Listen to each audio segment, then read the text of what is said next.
Hey guys, and welcome back to my channel. I am Kay Reed. In today's episode of Arthur Indie Spotlight, I have a very special guest with me.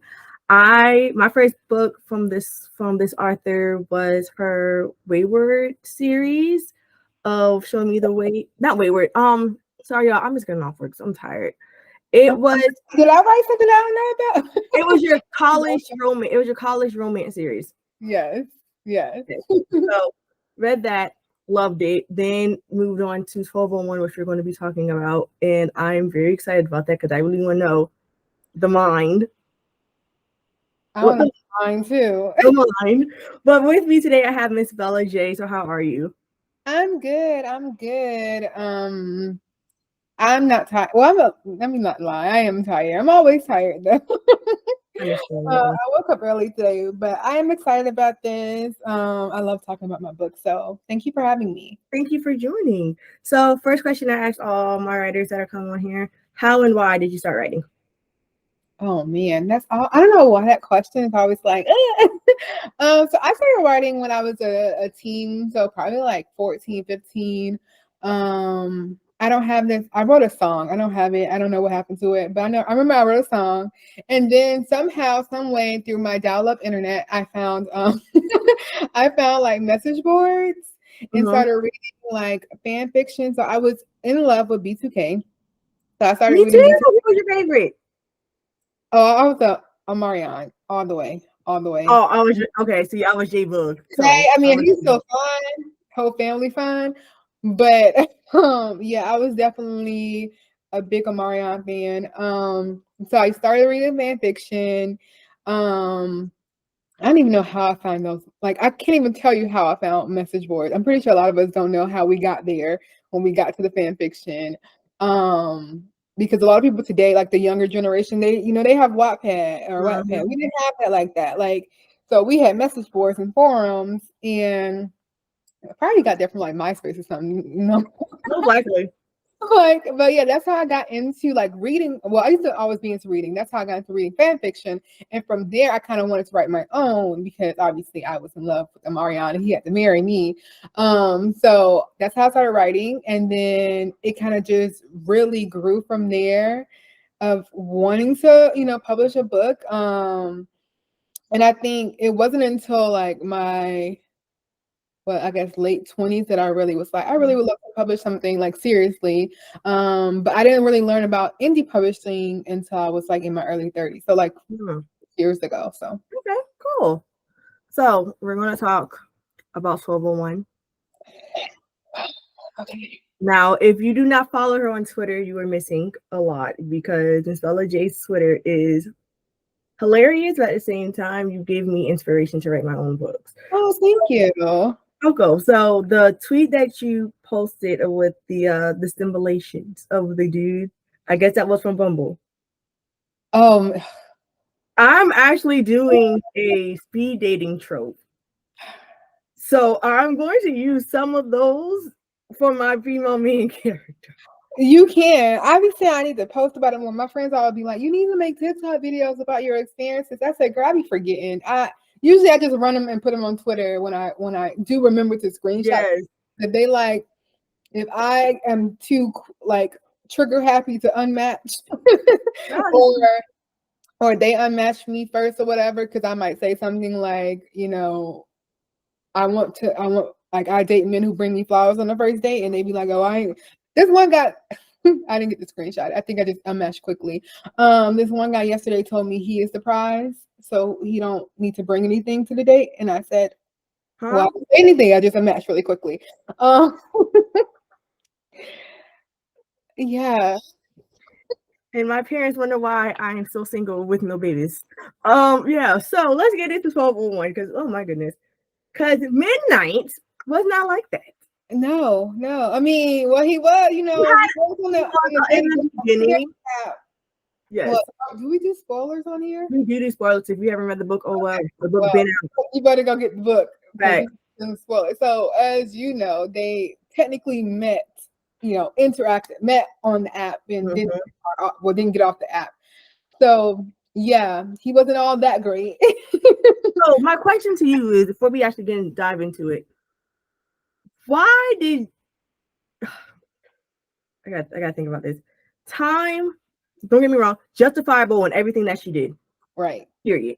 But my question is, when Time realized that her fiance at the time was the twin brother of Midnight, why didn't she not see red flags? Why did she continue to go into that relationship? Yeah. Only like when they found out, when she found out, it was like 2 weeks into their relationship or whatever. Yeah. And in her head, you know, Malachi was amazing. Like they had already had a conversation about the things he wanted. He already made her his girlfriend within a short period of time. Like, you know, she was, you know, we in our Risa Tisa area. She was desperate to get married and have. Mm-hmm. That's what she wanted by a certain age. So for her, she just seeing it as I just got the better twin, and so she thought, but she did better, of course. And yeah, so she just was like, because you know, they're at the end of the day, even though they're twins, as we all very well know, they are two very different people, very much individuals. And that's what it is. Like, just because your twin gave me red flags or, you know, was an asshole, from what I've seen from you so far, you're not that way. So she is, yeah, you know, things will be much better and great. What she thought, you know, even because she was mostly just ignoring all the, you know, yellow, orange, red flags that was like, you know, there, but she wasn't looking for them at the same time. But I also think too was when like the cousin, and I use that when you read the book, you understand why I said cousin. My thing was, I feel as if too, like when you read, okay, so let me back up. So there's 3 parts to this story. It's the beginning, the actual book, and then the aftermath of the book. So in the beginning of the book, she says it herself. She was just like, every time I asked him about her, he kept saying, oh, that's my cousin. We go way back, this and this and this and that. So in my mind, because you just said that she was desperate, I feel as if, oh, okay, well, he's not gaslighting me. And I really love him, so I really need to trust him. But in the back of my after she realized it and being, you know, locked in that jail cell for a quick minute before Midnight took her out, she was just like, bro, like, he was gaslighting me the whole time. Right, because, and then you gotta think about it. I've dated someone, and it's so funny, when I was writing 1201, I was dating someone who was really close to their cousin.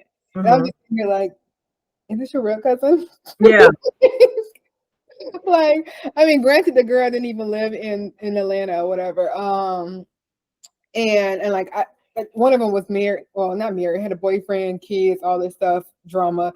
But it was like like, I'm writing a book where they was close to their cousin, and their actual cousin. But you know, especially in their situation, they literally grew up together. So she's gonna see pictures with them as kids. She's gonna see their families together. So I'm not literally thinking to be like, is that your real cousin or your play cousin? Like, because even, you know, we as Black people, my mom's close friends, their kids are my cousins. Yeah, that's true. I call them my aunts. I wouldn't actually probably tell somebody that they're not my cousins unless they specifically be like, they act something, and I'd be like, oh, they're not. Like, I wouldn't see myself doing that because we literally grew up together. I literally consider them my cousins. There wouldn't be a natural thing for me to be like, oh yeah, that's my cousin. Well, actually not. Not if I'm actually looking at them as my family and together. So I don't think, her also coming from a Black family, she's not thinking to really question it. I probably would question more somebody saying, oh, that's that's my sister. And I don't know why, maybe you'd be like, your sister, really? And then, you know, she called their parents. They each called their parents uncles and aunts, and all. So it's like, it wouldn't be a question for her to even consider, like, oh, that's not your real cousin. I got you. But to do that, break it off, then not even less than a couple. I mean, it's been a couple of months, but still, the audacity of them being together. I'm like, and then getting married, like nothing ever happened. Like you did not just break this girl's heart, that you just not proposed to her, and y'all supposed to get married, and you was like, no, I don't want to be with you, I want to be with her. And I'm like, so technically he didn't say that. He well, not technically. I don't want to be with you no more, because he would have definitely still married that girl. But like, I don't know, because reading it, the little kissing cousins over here. yes. She definitely, because even after, clearly you tell somebody that you're pregnant and they still go forth and be like, all right, well, I'm still getting married. Like, he was still gonna marry her. And then the threat was like, well, if you don't tell her I'm pregnant, I'm gonna tell her that we doing this and this and that. And I'm like, so you what? First of all, you weren't supposed to do that anyway. Because if you claim She never told him. She told him she was gonna get rid of the baby. That's right, she did. I'm sorry. I never explicitly say. Me and Time believe that me and Time believe that that girl Tia sent her the video because it's like I believe it too, because it's just like that was just too much of a coincidence. So you just who's recording y'all in the middle, later at night. But when it comes to that too, I honestly think that she was jealous because I feel as if, granted, they probably were, probably friends, but as you grow up and realize, like, hey, I've been here, and you keep dating, and when I have that leeway, I'm gonna take it. Right, he's, like I tell people, I'm like some people was like, oh, I felt like he led her on. I'm like, no, he was always clear with her. They very much understood technically their roles in each other's lives. Like when they I don't of course go into this in the whole detail, but as the author, I know that they always mess with one another, even when she was in relationships, when he was in relationships. Like this has been an ongoing thing. Like it's not he was literally just making her way to the side. No, she chose to continue this thing knowing that he wasn't going to pick her. And then it wasn't because, and I say this like how I feel, it's like I do truly believe he does love her, but for him it was just like he didn't see it happening. He didn't see it really like wanting to take that chance with her. I think it was, so it was better not to even take that chance with her. But now it's like, well, now that everything's out in the open, all our family knows, I might as well take the chance with you. And I don't think, like, I truly think he wanted to work with her and and to love her, but she was so stuck on still trying to be, I don't know, the winner. Which I didn't understand because, girl, you got the man. You got him. You got the man. That means that you don't trust him, probably for your own reasons. You don't trust him. Well, that's your fault. You know that you was a pick me and you got picked. Yep. We're just like, oh, she can always, but she don't even want him either. Like she happy over here, but you can't even enjoy your own happiness because you're still stuck in the past. On them. Yep. I'm like, that's and that's crazy that he was like, I can't keep doing this with you.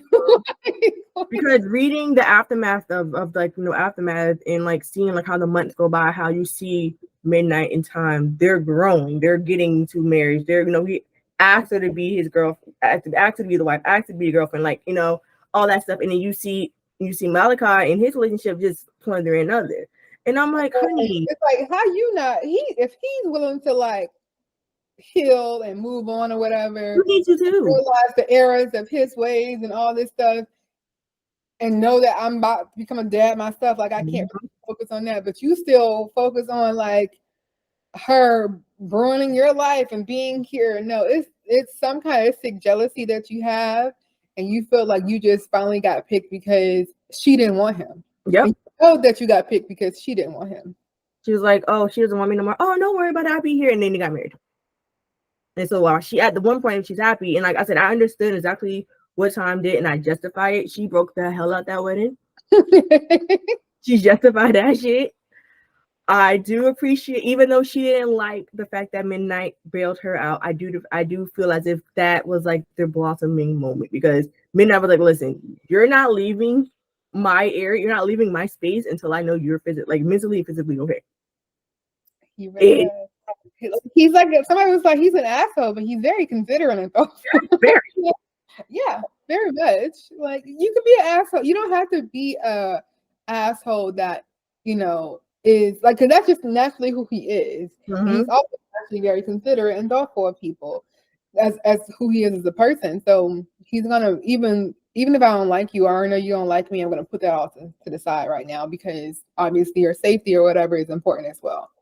So let's talk about the mansion. I've never been to a mansion party. I want to go to where they were at. So where was your mindset with the, the mansion and the pajama party, as well as the wristbands and all that stuff? Because you see it in movies, you see it, you read it in books, you see it on porn, but you don't really it's, and you got a little bit of people that experience it, but to make it as visual as you did, and I love the fact that you even had like the guide. Thank you. I'm very detail oriented when it comes to certain things like that. Like I need visuals for things. I have not been to any parties, any adult parties. I have not had the pleasure of going to one. I would go to one. Maybe I would probably have a black wristband. I just kind of want to be there watching. Maybe the first go around for me black, but then after that, maybe try some other things. I mean, if I'm there with a partner, I definitely have the one where I'm just here for my partner. And then to watch, because I don't know, there was some crazy stuff happening there. But so like I researched and found like the mansion, how I wanted to look, so that I can see it and have a good detail about, when I'm talking about it. So all those things I think are very important to me as a writer, because yes, I can try to come up with my own thing, but I like to be able to even share with my readers, like, oh, this is what I imagined for the mansion. This is how it looks. Y'all can go watch this YouTube video and take a walk through how it looked or whatever. So I do things like that. I did do a lot of research on play parties and talking like rules and things like that, because I'm like, if people are coming to these things and he's bringing a +1, how can I make sure, like, it's obviously safety is a big thing for those things, like safety and your tests and things like that. So what are you doing? Being open and honest. And that's the other reason why I'm like, I wouldn't have her go in there and have sex with anybody else, because though she is trusting of Midnight, and though she can tell people the last time she got tested or whatever, it's still like I wouldn't. I don't know. You like? Can you show me yours? Yeah. You can show me, but I can't show you mine because I didn't even know I was coming here. Like so things like that. But I did want to have the rules, so I looked that up. And then as far as the wristbands, I read some books like what is I can't think of their Honesty Prize, Kima, Jay Shari. I was just reading it. The Bucket List. I'm like the red books. Yeah, the Bucket List series. Yeah. And so I read those books and to see how they had wrote theirs, and of course theirs is more like a actual place, and how like they would do things of like how people can stay, like to know where you are, like what do you want to do? So I was like, what can I do, to make that make sense? And I came up with the wristbands, and I was like, well, that'd be cool, because then you can kind of, as you're getting to know people through the first half of the party, that's when you can kind of like, if you're obviously, why you're there, you can kind of start picking out and choosing like, oh yeah, they got on like a yellow wristband or orange wristband, oh, they're just trying to watch. So you can start interacting with people as well to know where they are, and you can see if people are new and things like that. So I was like, that'd be a cool idea to do the wristbands. And of course, I love to give y'all a guide, because I think that's fun to have in there. I also love the social media aspects too. I thought that was really different. I mean, you see it now because a lot of people are using more social media like Twitter and stuff like that, and like Twitter and Instagram inside their things. So I thought that was dope as well. Thank you. I think the first time I did it was in, I think, Bookmark, and that's when I'm very much I like to create my own world. So that's why I was like, I'm going to create like with shade on top. Obviously, it's like the shade room. Yeah. But I feel like because I like to keep things very much, in a sense, fictional but realistic. So I don't want to use the shade room name in my books just in case. I don't know, just so I was like, I can create my own little thing. You guys kind of know what it's based off of, and that way also, if I'm putting a character on there, you might be like, well, the shade room wouldn't post somebody like that. Well, this ain't the exactly. So I don't, because I don't even mention Instagram. I just say social media in my books. I don't like to say the name. I'll say like a video watching platform. Obviously, it's like a TikTok. So that's one thing I just like to do as a writer, as I go forward, is not using certain names, because things also change.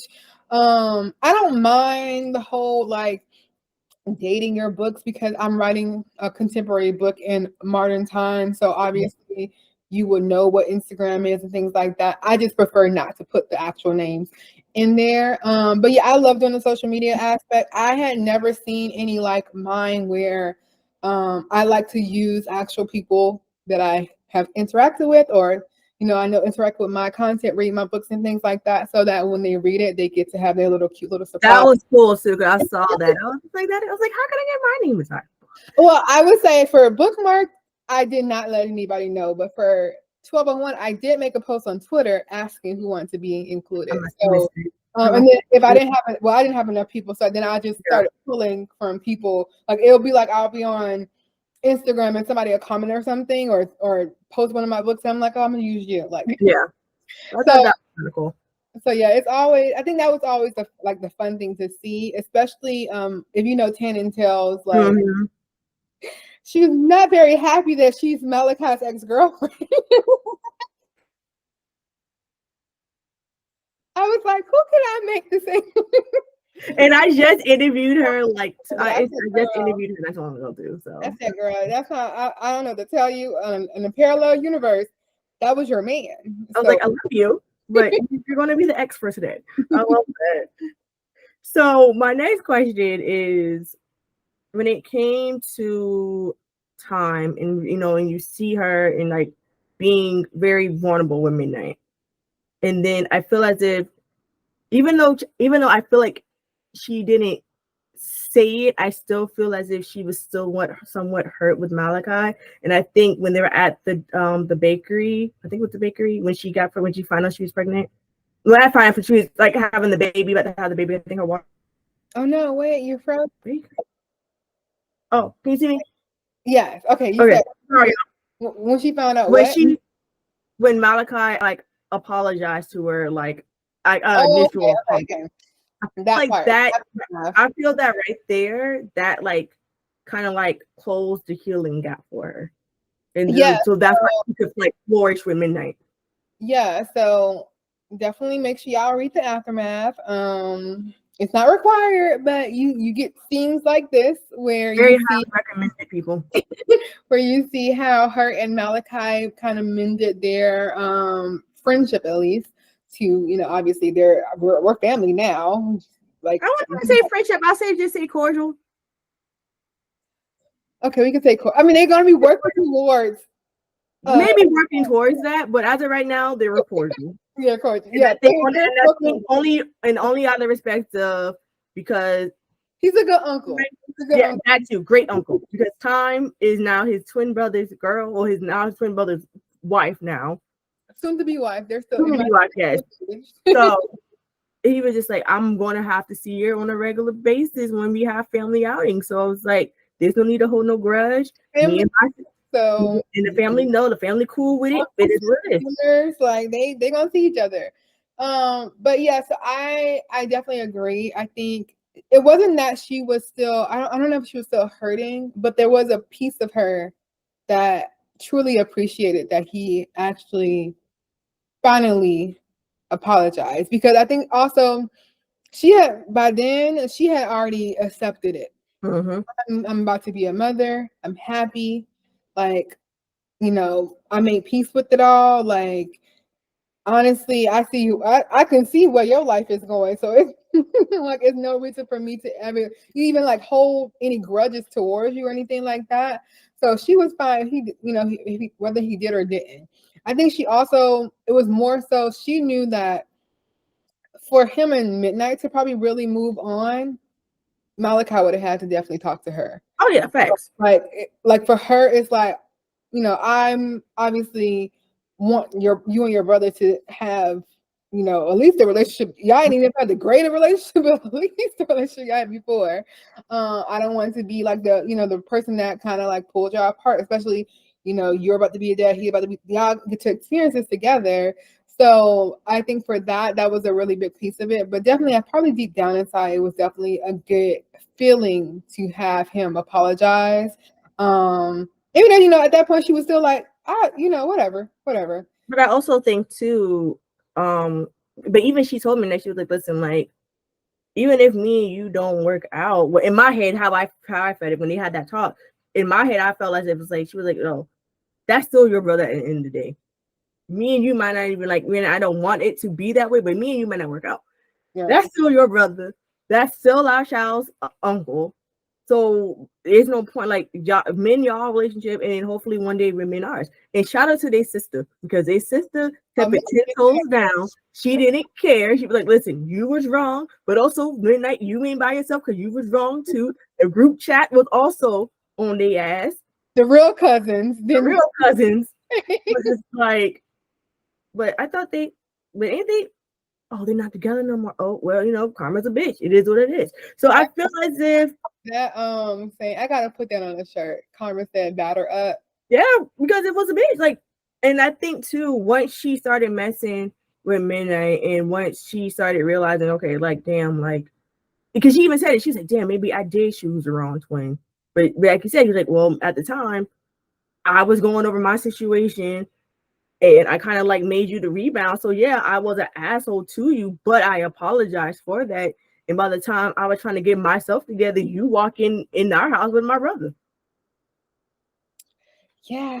So they both had some issues. Midnight one was definitely Midnight, I think, and because like for him, in my head, his like healing process was definitely over that year, that first year probably of her being with Malachi. Yeah.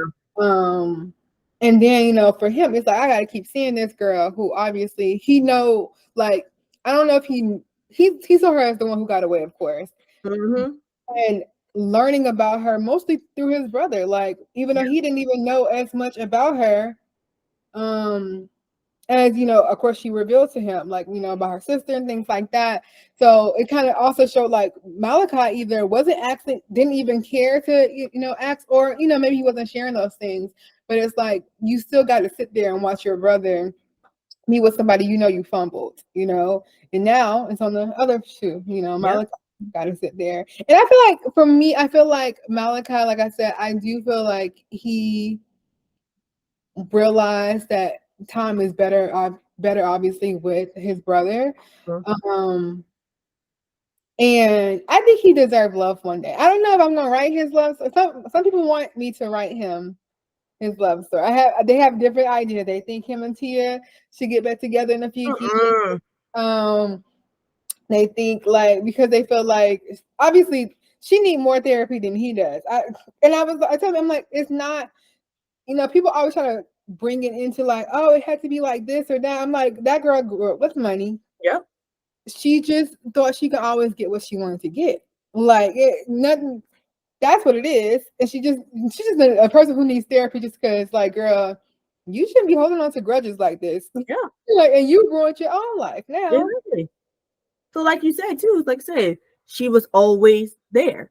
So when Tom said that I don't want to be with you anymore, Malachi, most likely, probably in my head, the way I pictured it, he probably ran to her and was just like, don't worry about it. I got you.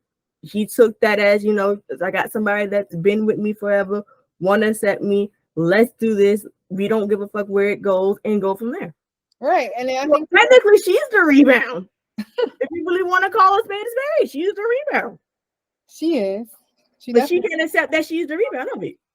And I think, like I said, I do think part of it is that it was already out in the open. Like, at that point, he's just like, well, fuck it. I might as well actually give this a chance. I feel like they both was in that, Midnight kind of mentions that Tia started having a very manipulative way of things, with the miscarriage and everything like that. So he is deep down probably a good person, obviously, because if you're going to propose to somebody because you see them spiraling and things like that, and then they got married so quickly, I feel like they were still learning if they can even, they didn't really give themselves a chance to learn if they can work as a couple. Kind of rushed into everything because at that point it was probably a Tia idea.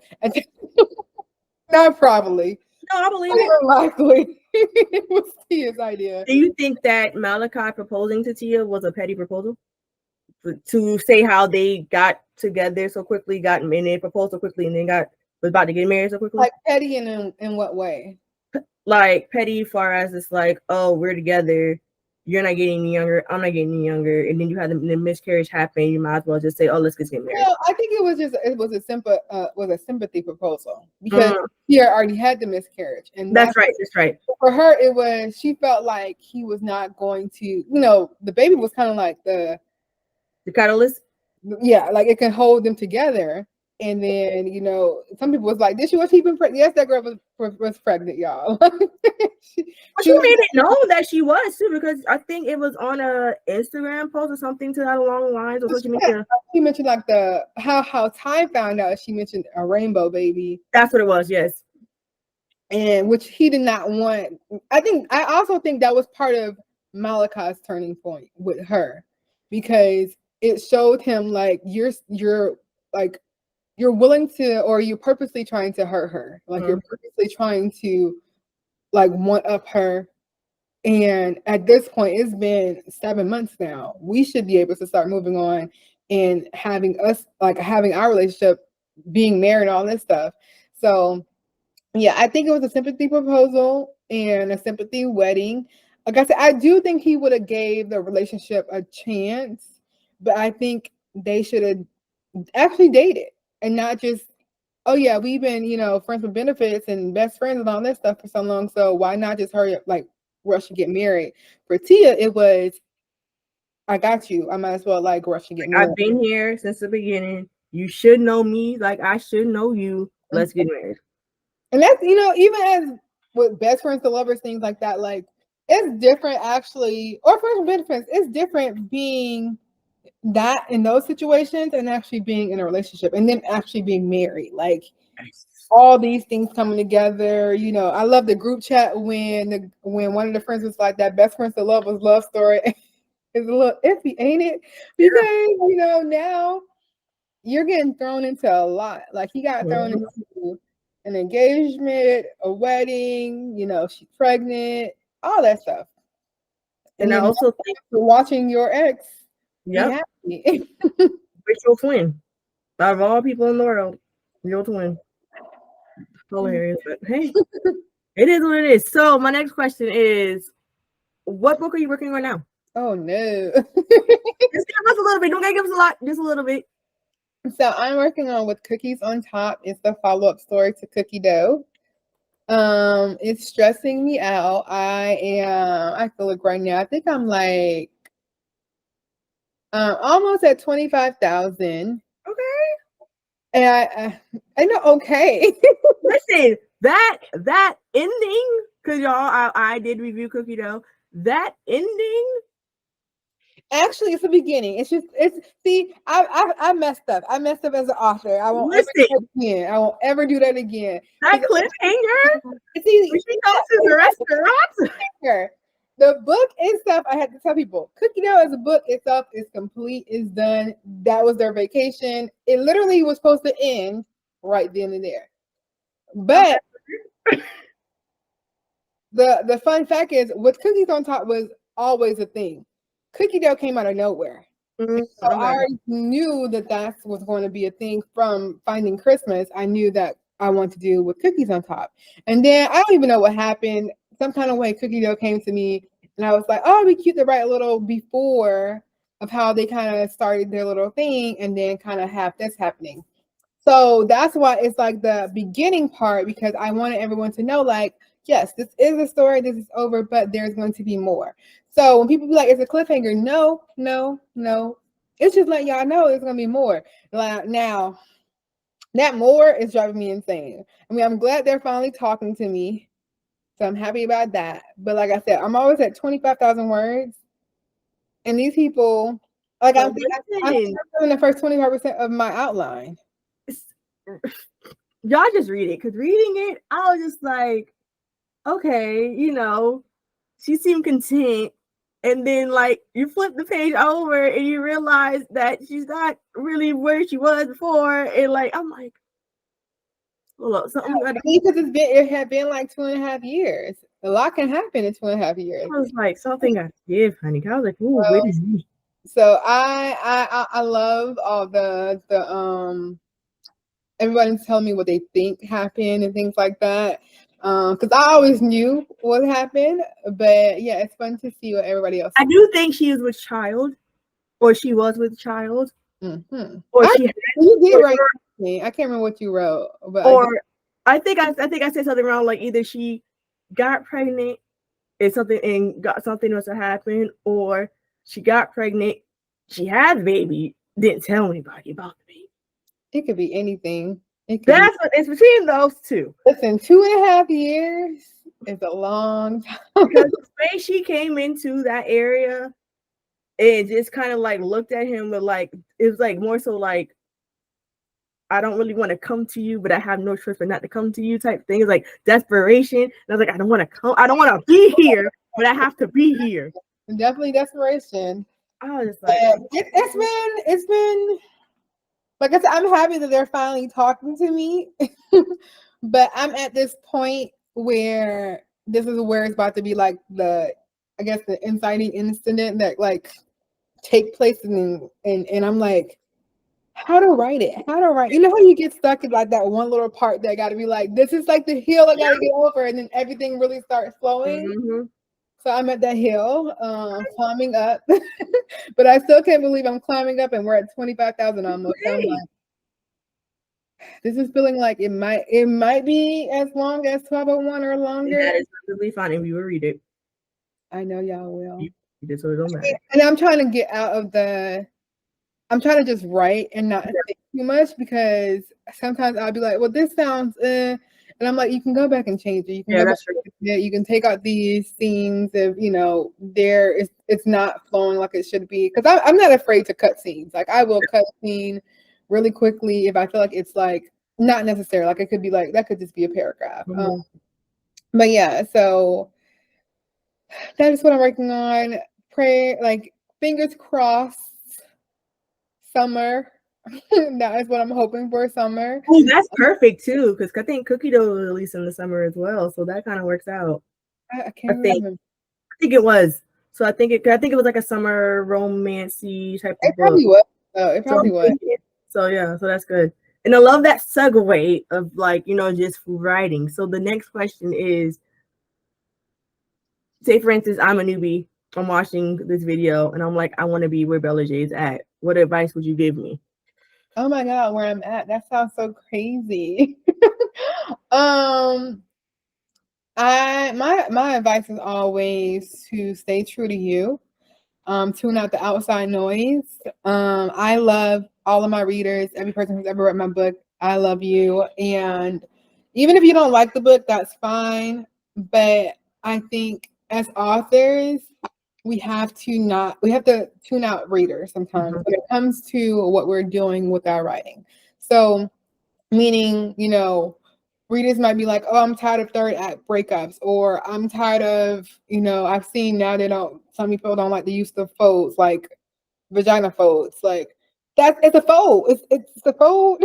Like you look up the dictionary of, your lips are called your folds. So it's like now they don't like that word. And it's like you'll start thinking like, well, I gotta change this up, or I can't do this anymore. And but it's like, no, stick to writing the story as the story is supposed to be written.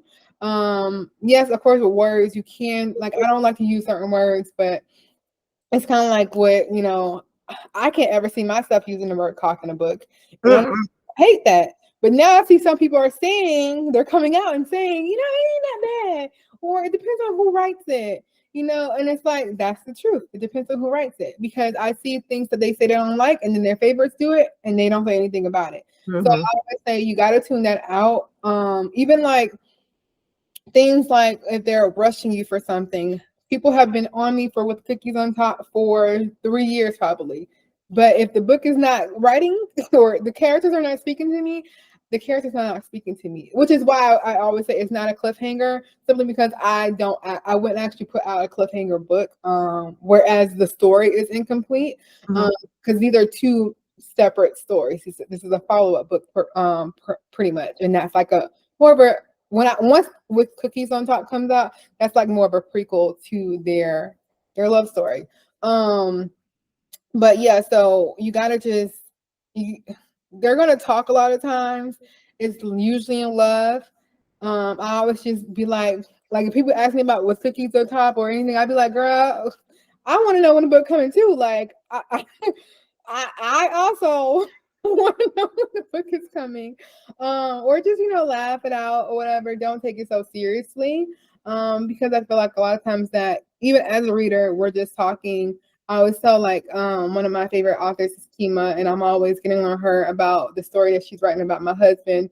And I be jokingly roasting her, but I'm not actually, because I understand as an author, like it's gonna happen when it happens. Mm-hmm. So I think that's the main thing is to like tune out the noise, focus on making yourself happy as a writer and trusting in your gift. I love that. Thank you. Because it's really true. As a writer and a reader, you do have times to where you want the book now.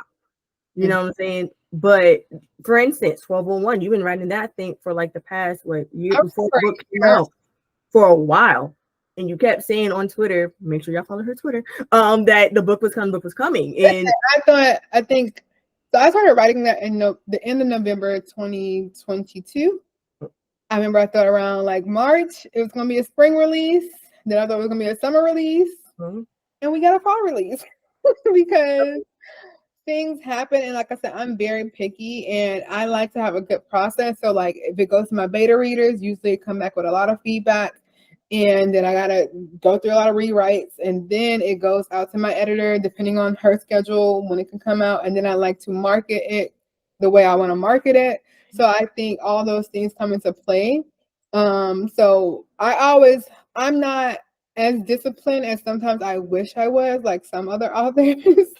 But my brain just can't function where on a day-to-day basis, as of right now, to write so much, like 3, 4, 5 hours. Like my brain pretty much caps out about 2 hours in. It'd be like, all right, girl, let's not. Now, when I'm deep in the story, it sometimes changes. I can write longer.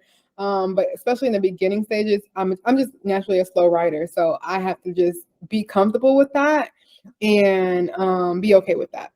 That's fine. That's perfectly fine. Because I say if you're like the readers, if like they're true fans of yours, they will wait. They will read. And there's hundreds of thousands of books that's coming out.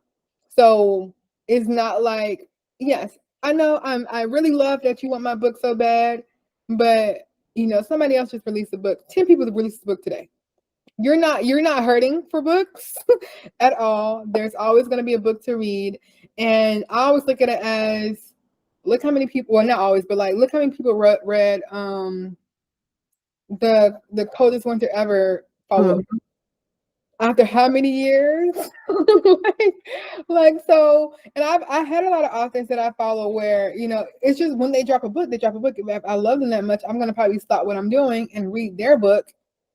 But like, I'm not sitting here like, oh my God, that's the only author I read. So yeah, I'm gonna wait for you. No. Right. And then people who, like, I feel like like you said, your true readers, they're gonna, when they see you release another book, they're gonna come back and read your book. They're not gonna actually leave. And people be thinking that. And I think that's my second really quick tip is that a lot of times a lot of new authors believe that they have to keep producing books because if not, they're gonna lose their readers. That was me. You're not. I can attest to my last 2 books, both took a year to write, and both have done the best in my entire catalog. So, and I mean, I've only released one book in 2023, one book in 2022. So, and I want to be where I only have to release one book. Like I prefer that. That makes sense. Okay, so before we head on out, it's a new thing that I've been doing. Ooh. And because you are a Black woman writer, and because you write Black romance, it is only right for me to ask you, what does Black romance mean to you? Black romance means joy. It means happiness. It means like, what's the word I'm looking for? Something I aspire to have. I think it's just such a beautiful thing to see and witness. the Black romances like we read about in our books, especially to see those type of things in real life, because that's what I really hope to see, like more of that in real life. You know, finding my midnight. I don't need him to be my ex's brother, but he is. It is. That's oops, like, but yeah, it's really just the one word that I think that sums it up is joy. Okay, I love that answer, and I love lately I've been getting so many different answers for that question. I'm like, I love it. I just freaking love it. But Bella J, thank you so much for joining me. I truly, truly appreciate it. Thank you for having me. It's been so fun. Guys, if y'all have not read 1201, please, please, please, I'm telling you to get it. Yes. If you like spiciness, a tad bit of drama, because I will tell you that first scene, it starts off a little messy. But she got her lick back though. She got her lick back, and I don't think she meant to do it intentionally. No, I think it just. You know, we didn't talk about that, but like her and Midnight, they both literally had no idea what they were setting themselves up for. Yeah. Midnight was just trying to, you know, oh, I get to help you, you know, make my brother upset. Sure, that's fun. That's lightweight. Let's do it. Like, I mean, it was his idea. Like, it wasn't even her idea. Mm-hmm. It was just supposed to be a little revenge, like a little fun revenge to make it seem a certain way. And, you know, unfortunately for them, or fortunately for them, things change. They realize their feelings were still very much there. So also another thing too, I'm glad you brought that up. When you said with Tia in time, you know, competitive, reading the book and you know understanding, and then Midnight talking about Malachi, you also saw their competitiveness too. Because I think once Malachi realized that Midnight used to talk 2 times, he was like, "Oh, I got something that you don't have." I think I mentioned that he's always tried to one up Midnight. Yep. But Midnight has never been the type to like even care. Like he's just like, it's like, you want to be the CEO of our, you know, our company. Like, I'm making money regardless. Like, like the money is coming in. Like, you know, they necessarily weren't born into money, but they were born middle class, and they're, you know, obviously their family grew into a lot of money. So it's like, you know, we're millionaires already. Like, it's not like I have to take over the business. I'm always going to be working for the business regardless, whether it's, you know, I mean, in my head, I feel like the dad's going to just do like co-CEO or something. He ain't even retiring anytime soon. He's like, I right now. So he's always been the one to try to just one up him, want to be like, for some reason, he just feel like I'm the big brother. I was born first. Like, and I always like to give my fun fact if people don't notice, like, because they are so different. They're not even born on the same day. Because I do mention that Midnight's born right at the strike, like right after midnight. Oh yeah, you did say that. You do mention that. Malachi's born 22 minutes before him. So Malachi's birthday is November 30th, and Midnight's is December 1st. All those 1201. I'm very strategic. I love that. That's dope. Author. But yeah, that was to show like how, you know, they're not born on the same day. They're, you know, obviously they're fraternal twins too, but it's just, he just really thought like I'm the best. Not even born in the same month. Like, that's crazy. Like, but yeah. Please read that book, y'all. Please even read Cookie Dough, because Cookie Dough is, if you want a very sexy summertime book in the springtime, read it. I will definitely read it. I will leave all of Bella J's stuff below. And until next time, read what you love and write what you want to read. And I'll talk to y'all later. Bye.